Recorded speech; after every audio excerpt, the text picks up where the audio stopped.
What's up YouTube, it's TCG here and welcome back to our TCG video on my channel. Today we're going to be taking a look at an updated tier list for the Journey Together format. We did see Atlanta regionals in the US, we did see Monterrey regionals over in Mexico, and now the upcoming weekend it's time for Europe to shine with the Sevilla special event.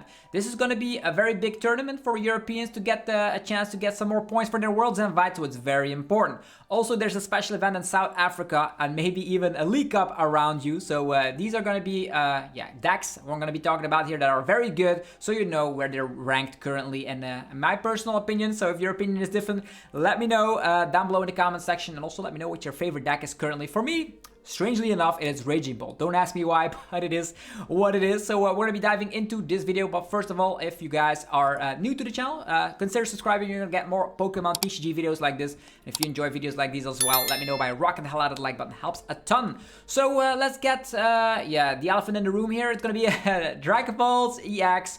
Either you're playing the straight version without Dusknoir or the one with Dusknoir. If you have the one without Dusknoir, you have some capabilities of using stuff like Halucha because you have extra room in the deck, but if you're going for Dusknoir, it's also very good. So pretty much you rely on going second, going with the item lock, slowing the opponent down until you're ready, and come swinging with your Dragapult EX and the Phantom Dive. If you fall behind in the prize, you can instantly go for an unfair stamp, which is included in most of these Dragapult EX decks, and hope the opponent is not getting not getting out of that situation, because you can counter catcher, unfair stamp, Budew attack, and you have a lot of time to just come back into the game. So Dragapult EX, very good. Even though you might think, oh, the deck has no weakness, it does. It does come back with a weakness against Lily's Clefairy EX, but unfortunately Lily's Clefairy EX only has 190 HP, so it's gonna be 2 for 2. So sometimes Gardevoir players can copy paste Mew EX to then with Lily's Clefairy EX and play go for crazy plays to take 3 prizes. But yeah, this is going to be the tier S deck, and yeah, the numbers have shown that. It is the most popular deck in the room with the best conversion rate, so for me, a very obvious S tier deck.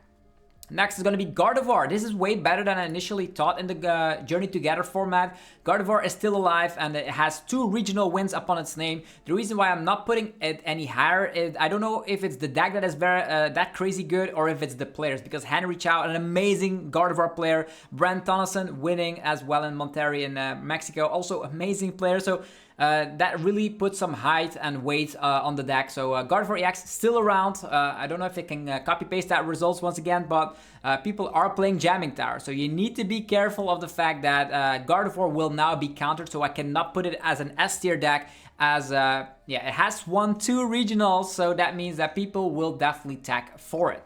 In my opinion, Gardevoir is still a solid pick, but be careful of those Jamming Towers lurking around in other archetypes.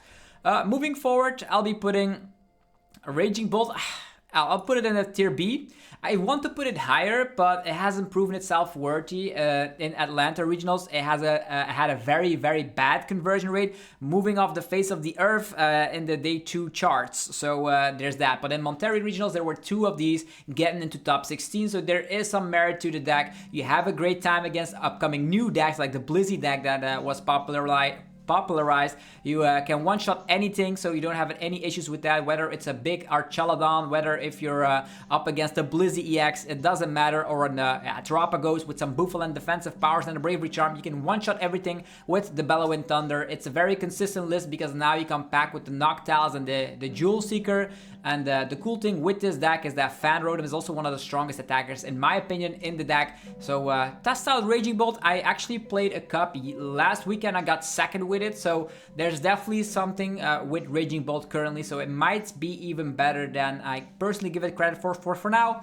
I'm putting it in the tier B category.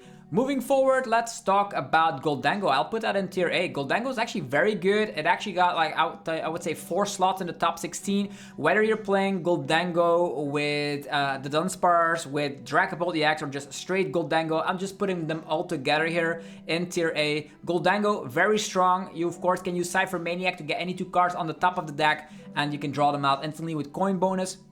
I don't know if you need Scizor, I don't know if you need the Dunsparce. For me personally, Gholdengo is powerful enough on itself, so maybe including tech cards like Monkey Dory or Iron Bundle is maybe a better idea. Sometimes people are also throwing in Dragapult EX. Not only can you use Dracloak as a draw engine, on top of the coin bonus. It can also become an attacker if you're even putting in some stuff like Crispin in the list. So yeah, Gholdengo, really well positioned, and it's up to you to figure out which deck card is best for the weekend. If you're expecting like a lot of Raging Bull, then maybe Scizor can be good. If you're expecting lots of weak HP basic Pokemon in decks, like for example Joltik or whatever, you can of course go for the Dragapult thrown in together with the Goldengo. So for me, Goldengo is very fine. For me, it's a tier 8. Moving forward, let's talk about another deck. Let's just talk about the best decks first. Terapagos Noctowl. It's also a very strong deck, but it had a very bad conversion rate, so I'll put it in tier B for now. The deck has definitely a lot of great results already to its name, but in Monterrey Regionals, it didn't perform all too well. So that gets my head a little bit scratching, like, does it have a great Gardevoir matchup? Does it have a great Gholdengo matchup? Sometimes it even loses against Dragapult if it gets item locked. So not too sure where I'll be going ahead with the Terapagos Noctowl build, but it is actually one of those decks that if you pilot it correctly, you can do a lot of crazy things. Get out those Bouffalants, use those Turos at the correct time. With the Jewel Seeker, you can get any 2 trainers from the deck instantly, so it is good in that regard. So if you want to be still playing Terapagos, there's like a lot of options. You can even add in Monkey Dory, you can add in other Pokemon. Sometimes people add in Volcanion EX to push Terapagos to some higher outs with its attack, because yeah, 240 is not always the number. Sometimes you're struggling against stuff like Gholdengo, so sometimes you're struggling against stuff like Raging Bull. So yeah, stuff like the Volcanion could help for more damage output right there. And as mentioned, you can use Volcanion and then switch into something like a Fan Rotom to get that 290. And the cool thing is, if you're attacking with Fan Rotom and also burn the opponent, they get knocked out in the in-between phase or between turns. And that's actually the checkup phase, by the way. And that means that the opponent cannot use a Phasantipity, which is awesome. Talking about not using Phasantipity, Poison Archaludon I also put in tier B. This is an archetype that can donk. Very scary if you're starting with a lone Ralts, a lone Gimmighoul, a lone Dreepy, because with the Patcheran combo, with the Brute Bonnet and the Ancient Booster Energy Capsule, and of course the Perlicious Jungle, you can donk people, and that's very scary. Archaludon did not perform at all at the Monterrey Regionals in Mexico, but in Atlanta it did reasonably well. So it all depends. If you can see the correct matchups, you can donk anything from a Fan Rotom, Hoot all the way into the Gimmighoul, Ralts, and Dreepy, and that's a very cool thing. Also, this deck can even play a Budew of its own. You can go for a late game Blood Moon EX in the 60 as well. There's a lot of things you can do, because with Binding Mochi, you're pushing the numbers up from the Archaludon. So if you get eventually an Archaludon into play, you can go for that Metal Defender for 220 damage output. Putting a Binding Mochi and poisoning yourself puts you all the way into the 270 range, and you can even push further with Perlicious Jungle. So very cool things can happen here with Poison Archaludon. I wonder how good it will do at Sevilla Regionals. And yeah, we're not going to be pushing straight to Archaludon. Let's just say that all the Archaludon builds belong in tier B for me. Tier C is going to be Zoroark EX. I actually played this a little bit and I thought it was really strong, but when people know how to play against Zoroark, it becomes a little bit worse. They know, oh, if I cannot one-hit KO Zoroark EX, I'm going to be doing something else instead. Maybe I'm going to be using an Iron Bundle or Gust Around with Balsasaurus and stuff. And yeah, take care of other Pokemon first. And that's where the problem lies, because you just max out at 170 with the Ferocious Flame of the Ends Reshiram, and that's definitely not enough against a lot of in a lot of situations. So there's a lot of one-hit KO decks out there. Gardevoir can one-shot, Raging Bull can one-shot, Gholdengo can one-shot, and even Archaludon can one-shot you. So it's definitely not great position, and that's why we're putting it in tier C. Moving forward, Blissey is an archetype that does incredibly well up against Dragapult, but I am very... Yeah, the world champion, Fernando Cifuentes, from the world champion from Honolulu, Hawaii, and yeah, we know that yeah, Cifuentes he went into the kitchen, and this Blissey EX came out of it. It's very, very strong, and it wins the Dragapult matchup very easily. The only concern I have is that Raging Bull has a little bit of an uptick ever since Monterrey, because it was the second most popular deck during day 2. Gholdengo is still around and had a crazy good conversion rate, so Blissey just crumbles against those two decks, and that's why I cannot put it higher than tier C, even though it got second place. But I don't know what Fernando Cifuentes was actually was up against. Did he see tons of Dragapult? I have no idea what his matchups were, but for me, Blissey is very good, but I'll just put it in tier C for now. Then let's talk about Milotic Farigiraf. This is gonna be a tier D deck. In Japan, it was incredibly good. Let's be honest, this deck did miracles in Japan before Journey Together came out here in the West, but now with Gholdengo, Gholdengo having options with some stuff like Scizor, sometimes the Dunsparce EX in there. Gardevoir is the worst matchup for Milotic, and Gardevoir being able to win 2 of these events in the Journey Together format means that Milotic Farigiraf is actually a very bad deck currently. Even though if against stuff like Dragapult EX, you could have some merit by just getting out your Milotic, or maybe you're walling off with stuff like Mimikyu. It is fine, but not in this meta, so I'm predicting it to be a little bit mid this weekend. Moving forward, Flareon Noctowl is also an interesting deck. I'll just put that in tier B. For me, it is a very good way. Like all the Noctowl decks are actually in tier B, funny enough. You can use Sylveon EX to make sure you can board, get some stuff off the board. You can attack with Flareon EX. You have the Sparkling Crystal, the Noctowl package. So there's a lot that can happen. You can even tag in specific other evolutions if you want to. But Flareon Noctowl is just another one of those decks that is playing Sparkling Crystal. Some of these are even playing Wellspring Ogerpon. Some of these are not. And talking about Wellspring Ogerpon, we're also going to be putting Terapagos. Maybe Terapagos could even be better than people give it credit for, because Gholdengo, Gardevoir, as well as Dragapult are all around, and they are not playing Manaphy. So I'll just put Terapagos as my personal bias prediction to put that in tier A, because I could be seeing it doing well in the upcoming event. Because if you take a look at results, or take a look at anything for that matter, you see here is that Goldengo has low HP Pokemon, Gardevoir has low HP Pokemon, Dragapult has low HP Pokemon. So if you have a world where you can make a very consistent Terapagos, maybe even play 2 Wellspring Ogerpon, Sparkling Crystal, 4 Crispin, and maybe you're getting that off on the very first turn. You can have Energy, E-Switch, Crispin, or you can have Sparkling Crystal. You can make something to just prey upon those weak HP Pokemon, because as we all know, the bench is not protected, and that's why I'm putting Terapagos in tier A. I think it's time. Okay, next up, Hobzation is a tier C deck. It is very cool, but it lacks a little bit of the power. It is sniping around. You sometimes go for some TM Devo plays, but the problem I see here with Hobzation is that like a lot of these decks currently are actually playing Blood Moon. Think about Terapagos, think about Dragapult, think about Archaludon as well. They can easily deal with, just Zacian being the main attacker. I know sometimes Cramorant comes out, and Snorlax as well. Hop Snorlax can dish out a little bit of damage, but you're just leading off with a 2-pricer in the active, and that is just demolished. I don't know if this deck, what the best matchups are for this deck. Maybe you just have to be consistent, go fast, then TM Devo, the Dragapult players and all that. But if you're getting item lock, it gets incredibly hard, because you cannot use stuff like your Hops back to get your Pokemon out and all that. So you need to have a very good opening turn in order for it to succeed. And maybe you're even sliding in some Archaludons in that Hobzation deck, but personally not too big of a fan of it. Joltik Box, I'll also put that in tier C. These are like the 2 rogue decks that did like really well, got the top 8, even Blissey got second. But Joltik Box, I have not been able to make a video because TCG Live is down currently for maintenance, but Joltik Box is pushing like Miraidon into some of the new revival in the Journey Together format. You have Iron Hands to take additional prize cards, or you can even power up your Pikachu to slap 300 damage output.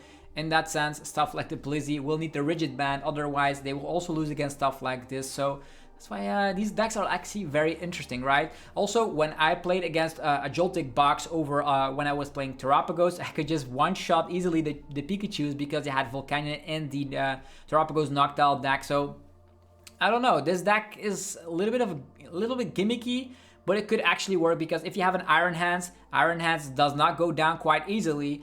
Even with a Dragapult EX, if they're not playing something like a Defiance Band, they're not able to one-hit KO the Iron Hands. And if Iron Hands is able to take 2 prizes, they cannot respond. You can Gust again with a lot of Bossasaurs or whatever. Do it again. You can amp a lot, and then maybe finish off by powering up your Pikachu with Crispin, and even finishing off something like a Phasantipede. It's all possible. So still to explore, but I have my doubts with the Joltik Box for now.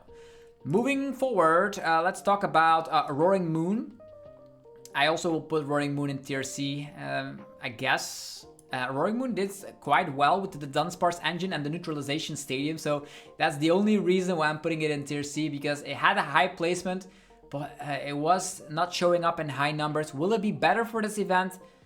I have my doubts. Like, I know Vengeful Fletching of the Roaring Moon is good, has high damage output in the late game. You can put Neutralization Stadium down so the opponent cannot take prize cards on your 1 prize Pokemon. That's good and all that, but I'm not sold on it quite yet. Yeah, that's why I'm just putting it in tier C. It's like, maybe I have like not too great of an experience. Maybe you can put it in tier B, but definitely not higher than tier C. Charizard Pidgeot, I'll put that in tier D. Don't shoot the messenger, it didn't have results. It's having a bad time against Dragapult EX. Definitely if they're coming back with stuff like Budew to item lock you, if they're coming back with stuff like Hawlucha to bench wipe you, if they're back with Dusknoir to bench wipe you, it's not good. Also, yeah, Goldengo can one-shot you, Terapagos can Wellspring you, Raging Bolt has the Terra, the Ogre Pond that can work out against you, and the Poison that can even donk you. So it's not the perfect time to be playing Charizard. I'm afraid to give this news to like true Charizard believers out there. Maybe you're playing a very funky build with TM Evo. That could be the case, and I hope you win the regionals or the special event in that case. But for now, I'll put that in tier D because it is not a great time to be playing Charizard. Hydreigon could be kind of a cool sleeping pick. I'll put that in tier C. Hydreigon has the capabilities to do a lot. You can bench wipe with the Obsidian attack, 130 to treat targets, very good. Bench wipe Hoots out of the field, bench wipe Curlias and all that, Dreepies, Dracloaks, you name it. But getting to that attack, it can be quite troublesome. You need some Crispins and all that. Counter gain is going to be really useful. You also have the capabilities to mill a couple of the cards from the opponent. So Hydreigon could also be, I would be ecstatic if this deck was able to get a top 8. But for now, it's a tier C for me. And then the last one in the list is going to be Slowking. You have sniping capabilities, but you lack consistency, and that's why I'll put that in tier D. It has, of course, Regigigas, you have the Annihilate, you have access to the Kyurem. Turn 2 Kyurem can win games, I know that. But how are you going to have a consistent setup when the opponent item locks you until all of their Dragapults have been established? That is the main question, right? And if you can get a turn 2 consistent Kyurem off while not losing it to an unfair stamp, will be my guess and play Slowking, but it doesn't have the results to back up the deck putting it higher. So yeah, that is currently the tier list as it is in the Journey Together meta. Gardevoir did incredibly well, won 2 regionals already. Goldengo, very good in this format, and Dragapult is going to be the #1 enemy, public enemy #1, Dragapult EX. Make sure if you're going to this event that you at least tested against Dragapult, Gardevoir, and Goldengo. That is definitely going to be my advice, and I would also suggest playing a deck from tier B and above if you really want to have CP. That's gonna be it. Or maybe you don't care about CP and just want to win the event. You can also try out some of these rogue archetypes. If you hit the right matchups, you can also do really well. Hopefully you guys enjoyed this video. If you did, let me know by rocking the hell out of the like button. Helps out in ridiculous ways. You have no idea. And also let's give some huge thank you to the sponsors that they are currently on the screen right now. We have Dragon Shield for your sleeves, binders, and deck boxes. You can get 5% off using the coupon ZAPDOS5. Level up your game with TC Evolutions, breathtaking damage counters, special condition tokens, and ability markers, precision, style, power. Use coupon ZAPDOSTCG for 10% off only at TC Evolutions. There's also PotownStore.com for your TCG Live code card needs. You can get 5% off using the coupon ZAPDOSTCG, and Cardmarket.com for European players where you're able to buy as well as sell cards to people all across Europe. Thank you all very much for watching today's upload, and I'll see you guys tomorrow for more Pokemon TCG content. Peace!